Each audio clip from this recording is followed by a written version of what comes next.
For what felt like an entire generation of football, one question dominated every pub debate, every playground argument, and every pre-match discussion.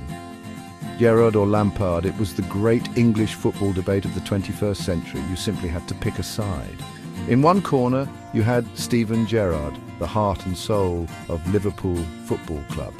He was a local lad who carried the hopes of an entire city on his broad shoulders. He was their talisman, their hero, their everything. In the other corner stood Frank Lampard, the engine of a Chelsea team that became a dominant force. He was the model of consistency, a goal-scoring machine from midfield who redefined the role for years to come. These two weren't just players, they were institutions for their respective clubs. Their careers ran in parallel, creating a perfect storm for comparison. Both were midfielders, both were English, both became captains and legends. They battled each other for the biggest prizes in domestic football, for the biggest prizes in European football, season after season. When Liverpool faced Chelsea, the spotlight wasn't just on the two clubs. It was a duel between their two colossal midfield generals. Their rivalry became a central narrative of the Premier League era. It was a story of contrasting fortunes, styles, and personalities, yet they were united by their incredible talent and unwavering dedication to their cause. The Premier League was truly blessed to have them both at the same time, lighting up the stage week in, week out. The debate has raged on for so long because there is no easy answer. Your choice often depended on what you valued most in a midfielder. Did you prefer the explosive, all-action hero who could drag his team to victory single-handedly with a moment of pure, raw genius? That was Gerrard. Or did you favour the intelligent, metronomic goal-scorer whose relentless efficiency and clever movement consistently delivered the goods? That was Lampard.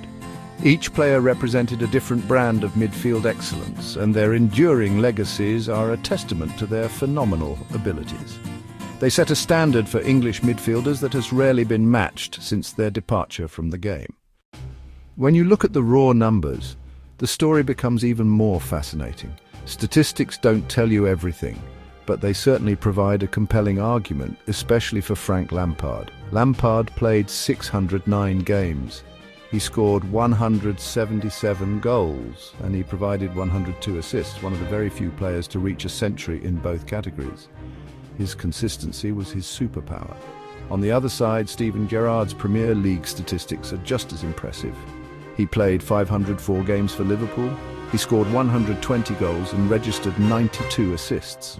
While his goal tally is lower than Lampard's, it's still phenomenal for his role. He often played in a deeper role or shouldered more defensive responsibilities. He wasn't just a goal scorer, creator, tackler, leader. His influence went far beyond what you could count in goals and assists alone. Now let's talk about silverware. Frank Lampard lifted the Premier League trophy 3 times. He also won 4 FA Cups, 2 League Cups, the Champions League and the Europa League. His medal collection is immense and reflects team success. Gerrard's trophy cabinet tells a different story. He famously never won the Premier League. He won 2 FA Cups, 3 League Cups, the UEFA Cup, and of course the Champions League 2005. The 2005 triumph is arguably the most famous in the competition's history. He was the undisputed hero of that victory. The debate becomes about the nature of their success. Was Lampard's sustained league success more valuable, or Gerrard's heroic, often single-handed cup triumphs with a less consistent Liverpool side? Steven Gerrard was what you might call a force of nature. He was an all-action, box-to-box midfielder. He could do everything and often had to. One moment, a last-ditch goal-saving tackle at his own end. Next, striding forward and unleashing a thunderous 30-yard strike into the top corner. Exceptional passing range. Those famous crossfield diagonals switching play in an instant. He played with his heart on his sleeve, raw, visceral passion that could lift his teammates and the Anfield crowd. Lampard's genius was more subtle, equally effective. Master of intelligence, master of timing. Not about explosive bursts of pace, nor bone-crunching tackles. Built on a supreme understanding of space, an almost psychic sense of where the ball would be. His trademark, the late run into the penalty area, ghosting into the box, arriving unmarked to finish clinically.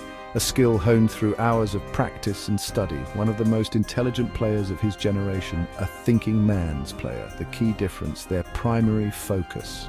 Gerrard, Liverpool's main man, the get-out-of-jail card. The plan: give Stevie the ball and let him create magic. He was the team's engine, the creator, the finisher. He produced individual, game-changing brilliance. When Gerrard played, anything felt possible. His ability to change a game was second to none. Lampard, a vital cog in a well-oiled Chelsea machine. He thrived within a system. His role: score goals, create chances. He did it better than almost any midfielder. Fantastic passing range, a powerful shot from distance. His greatest asset: efficiency in the final third. Incredibly reliable. Season-long consistency. Over 38 games, he would deliver goals and assists. Perfect for managers who value structure, discipline, and above all, consistent results. His brilliance was relentless effectiveness. Leadership is a quality that is hard to measure with statistics, but both Gerrard and Lampard had it in abundance. Steven Gerrard was the quintessential captain. He led by doing. When his team was down, he would grab the game by the scruff of the neck. His leadership was vocal, demanding, inspirational. He embodied Liverpool. Being a local lad, he understood the weight of the shirt and the expectations of the fans. This loyalty made him a godlike figure at Anfield. Frank Lampard's leadership was of a different kind. He was more of a quiet professional, a leader by example. He wasn't known for screaming at his teammates, but his work ethic, his consistency, his dedication set the standard at Chelsea's training ground every single day. He was the ultimate professional. Younger players looked up to him and saw what it took to reach the very top and stay there. He was also a vice-captain for Chelsea for much of his career, serving as a trusted lieutenant to John Terry. His calm head and experience were invaluable in a dressing room full of big personalities. For England, however, the story was different. For years, managers struggled with the Gerrard and Lampard problem. How could you fit two of the world's best midfielders into the same team? It became a national conundrum. On paper, it looked like a dream partnership, but in reality, they often failed to replicate their incredible club form for the Three Lions. They seemed to occupy similar spaces on the pitch, and their partnership never truly clicked in the way fans had hoped. It remains one of the great what-ifs of English football. Could a different system have unlocked their combined potential? Despite the struggles for the national team, their importance to their clubs cannot be overstated. Gerrard was Liverpool. He stayed with his boyhood club through thick and thin, turning down moves to rival clubs who were winning more trophies. Lampard, while not a Chelsea youth product, became synonymous with the club's golden era. He was the face of their newfound success. Both men were more than just captains. They were icons who defined an era for their clubs. Their influence transcended the 90 minutes on the pitch. They were cultural figures for their respective fan bases.